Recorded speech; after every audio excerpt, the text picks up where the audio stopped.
August অখণ্ড ভারত সংকল্প দিবস উপলক্ষে অখিল ভারতীয় বিদ্যার্থী পরিষদ কোচবিহার জেলার পক্ষ থেকে এক বিশাল বর্ণাঢ্য শোভাযাত্রার আয়োজন করা হয়েছে।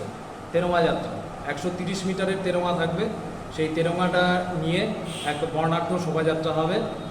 শহরের বিভিন্ন রাজপথ পরিক্রমা করবে।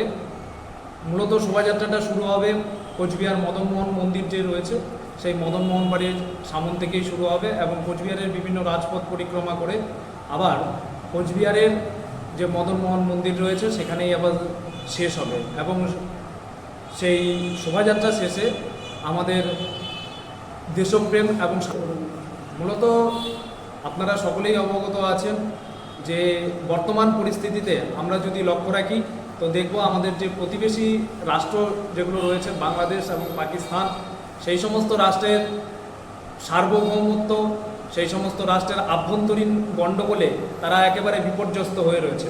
আমাদের দেশের তরুণদের মধ্যে এই সার্বভৌমত্ব, দেশের অখণ্ডতা এবং দেশপ্রেম জাগৃত করবার উদ্দেশ্যে আমাদের দেশে যাতে এরকম বিশৃঙ্খল পরিস্থিতির সৃষ্টি যাতে না হয়, যাতে আমরা আমাদের দেশটাকে সুন্দর এবং অখণ্ড যাতে রাখতে পারি, কোনো বিচ্ছিন্নতাবাদী শক্তি যাতে আর আমাদের যাতে দেশের সার্বভৌমত্বের ওপর যাতে আঘাত হানতে যাতে না পারে, তার উদ্দেশ্যেই আমাদের কিন্তু এই সংকল্প যাত্রা।